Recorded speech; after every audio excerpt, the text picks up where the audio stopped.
Hey everyone, it's the Happy Toolbox here, and today I'll be showing you how to do this cool pull-apart slime effect in Cinema 4D, and then render it using Octane. We'll also be using a splash model from our 3D asset splash pack that you can buy on thehappytoolbox.com, along with a lot of other beautiful 3D asset packs.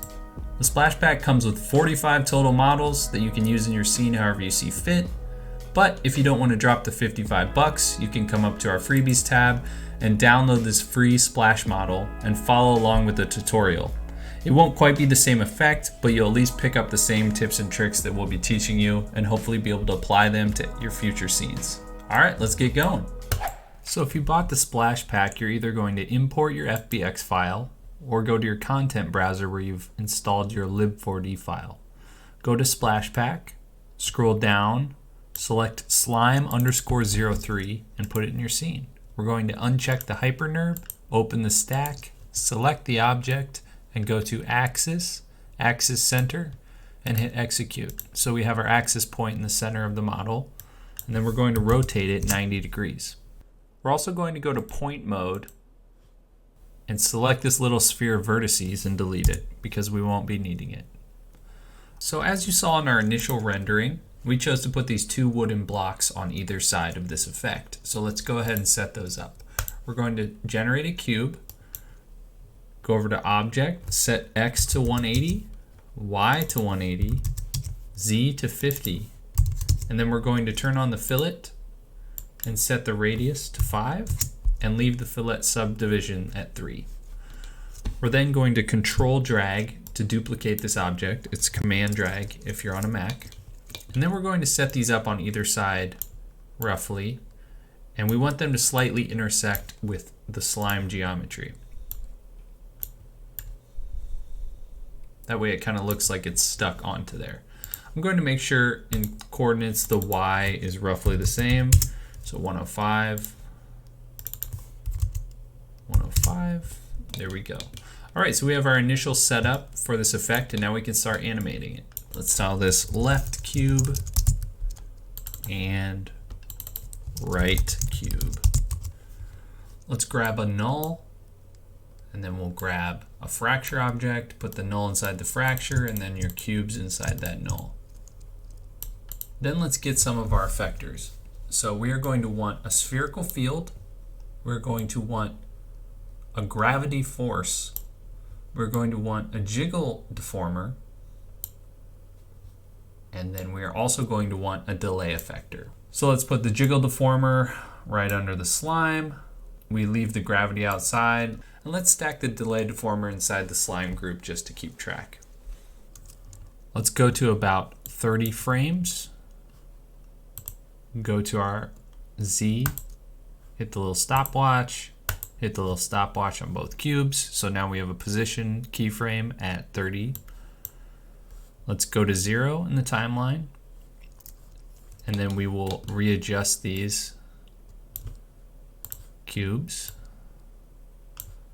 to be almost touching, but not quite.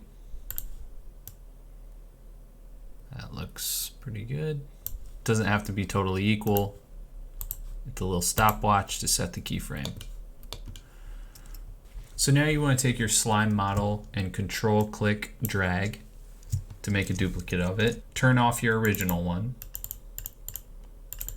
And what we want to do is we want to go to point mode and basically move these points so they kind of fit in between these two cubes. This doesn't have to be perfect, you won't really see it, but what I like to do is select kind of these center pieces and squash them pretty heavily towards each other, and then have a little more room and not squash the sides as much.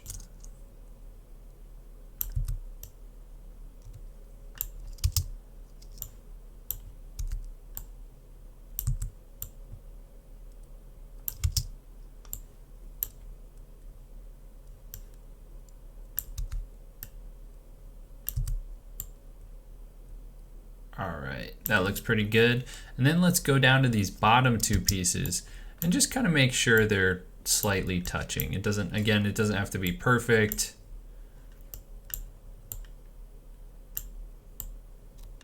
Just kind of has to look like they're connected.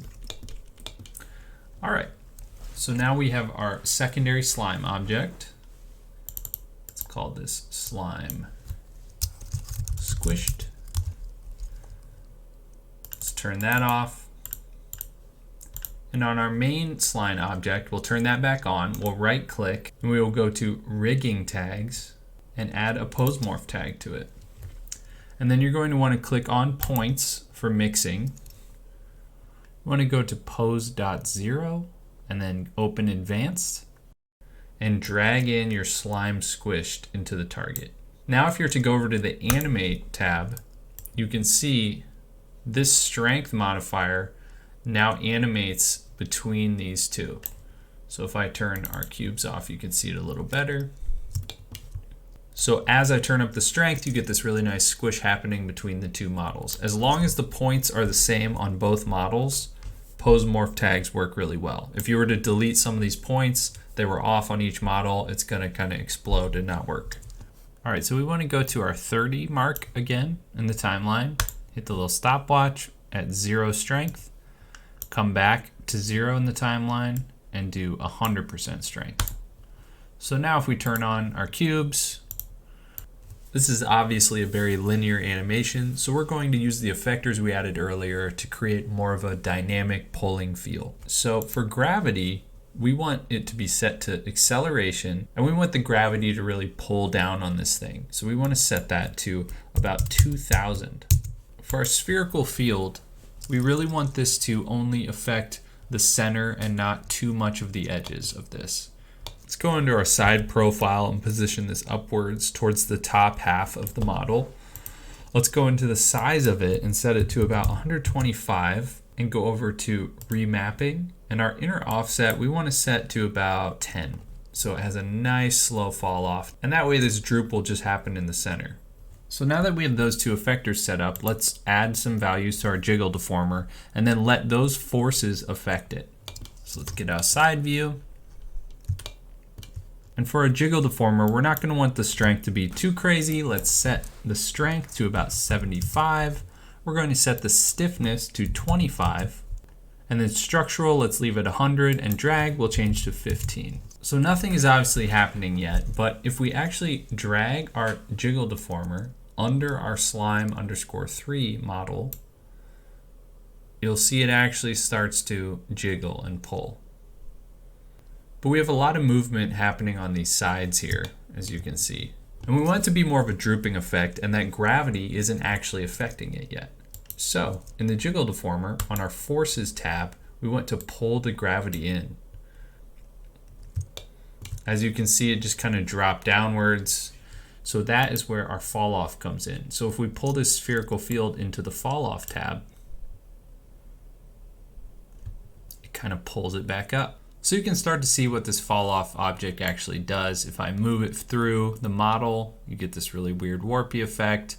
So if you wanted to animate this or do something crazy with it, you could. Right now I just want to leave it up at the top. Same with gravity though. You know, if you want to go crazy with gravity, you could set this to 5,000. It would droop even further.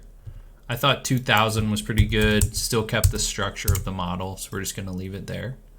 But as you can see, it kind of pops down and drops at the beginning. It's not a very smooth animation. It kind of looks like the slime isn't attached to either of the blocks. So what we want to do there is actually animate the stiffness of the jiggle object. So we're going to go about 28 frames in, just short of our 30 mark that we were using our other keyframes on. And we're going to click the stopwatch, set a stiffness keyframe for 25, then go back to 0 on the timeline and set the stiffness to 100 and click the stopwatch. So now you get a little more dynamic animation happening where it drops in the center but it doesn't immediately drop the sides. I actually don't really like how this is intersecting as much on the close-up. So I'm actually going to fix that, and it's really easy even though you have all these keyframes set because of the way we set this up. So if I go to the beginning, I go to my slime squished model, I turn that on, go to the side profile, I'm going to take these, I'm going to squish them in a little bit more, position them forward. Maybe take these, stretch them out a little bit, position them over so it's a little more even. And now if I turn my slime squished model off, you can see I actually fixed it. So again, we have that nice slime squish model, which you can adjust to your heart's content, and it's gonna adjust the actual animation since we're using this nice pose morph tag. I'm going to hide this spherical field so we don't see the big purple sphere in the way. And to ease out this animation, I'm going to use this delay effector. We want this delay effector to affect the points of our slime model, and also we want it to affect the position keyframes of our cube. So to do that, we're going to stack the delay effector under the slime object, and we're going to set it to around 64. We're going to leave it at blend, so that creates a nice little animation. And then it's important in deformer tab, we want it to turn it to point. So now you can see it's easing the point level animation of the slime object, so it's lagging a little bit behind the cubes. So if you go over to our fracture object, go over to effectors and pull in that delay effector into there as well. And then if you go over to object, instead of straight mode, you want to explode segments and connect. So now you get this nice ease in of the animation happening, and it all feels very connected together. So again, now that you know how this all works, you can adjust this to be however extreme you want. So maybe I want to adjust this to be a little bit more of gravity, so it droops a little bit more in the center. And maybe I want the spherical field to be a little bit bigger and drop it a little bit more.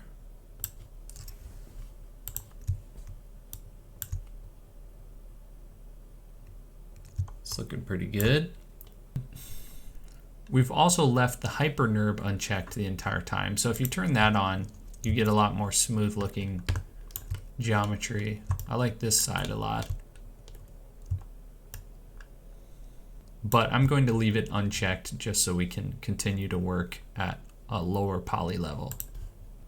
I'm unhappy with this little bit of slide that's happening on the top, so I'm going to turn back on my spherical field so I can see it.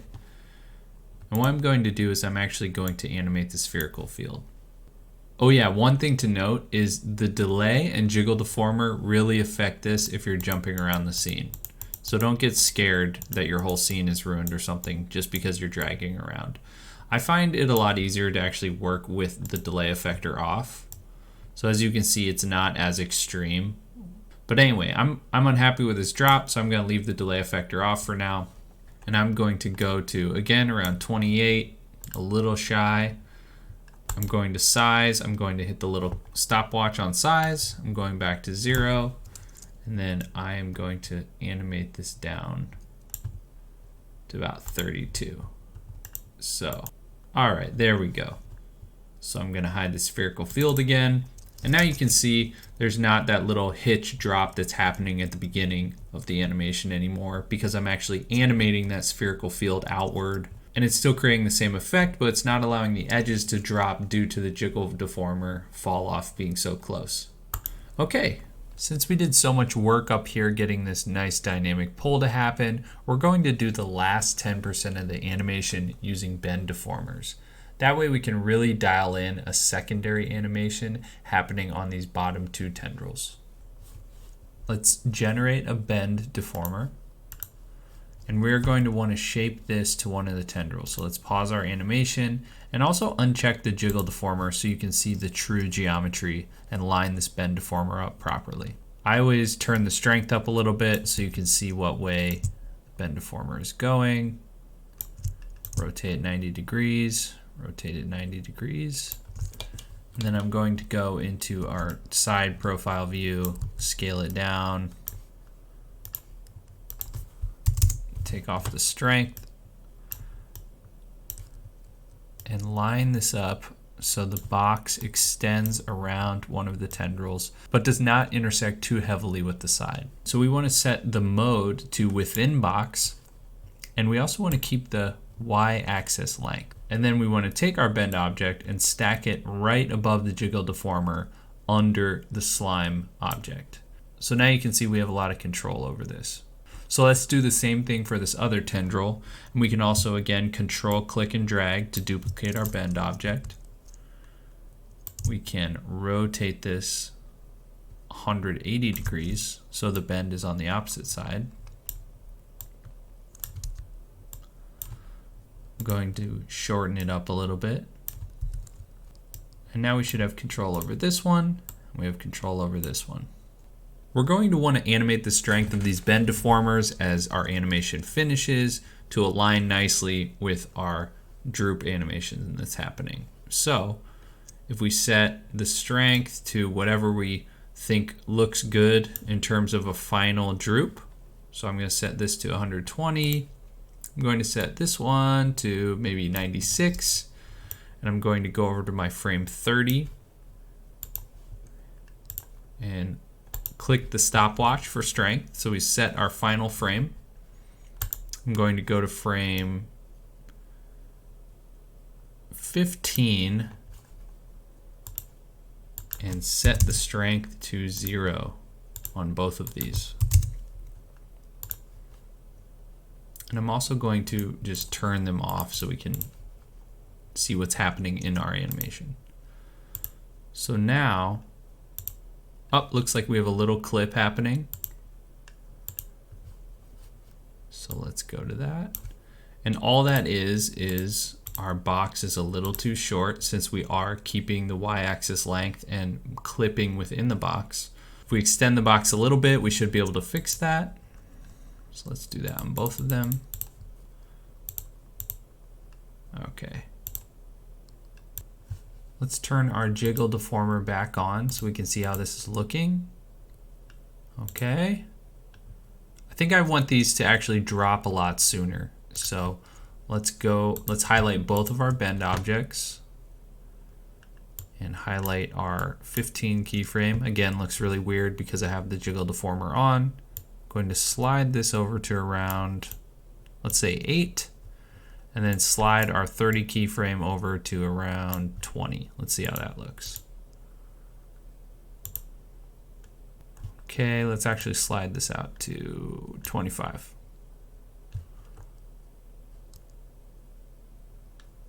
Okay, that's feeling pretty good. Again, we have this clipping going on. So I'm going to pause, uncheck jiggle deformer, go to that area that's clipping. And you can either extend the box a little bit, like I said previously, or you can also move these a little bit if you need to. Okay, let's turn it back on. There we go, that's feeling good. So let's hide the bend deformers and then turn our delay back on just so we can see how that's looking together. I think I want to actually adjust this. Turn jiggle off, delay off so we can see. I'm actually going to adjust these a little bit more. So let's turn this to about 150 and this one 170 and click the stopwatch before you forget.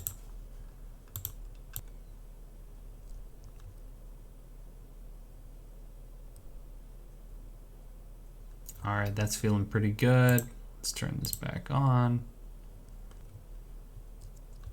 I'd probably go in here and do a little overshoot animation. So maybe after frame 27, I would take it back to 150.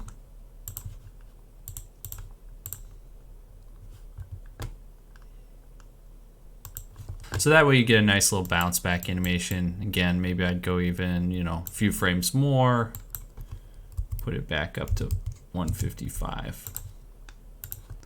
That way you get a little bounce back animation going on.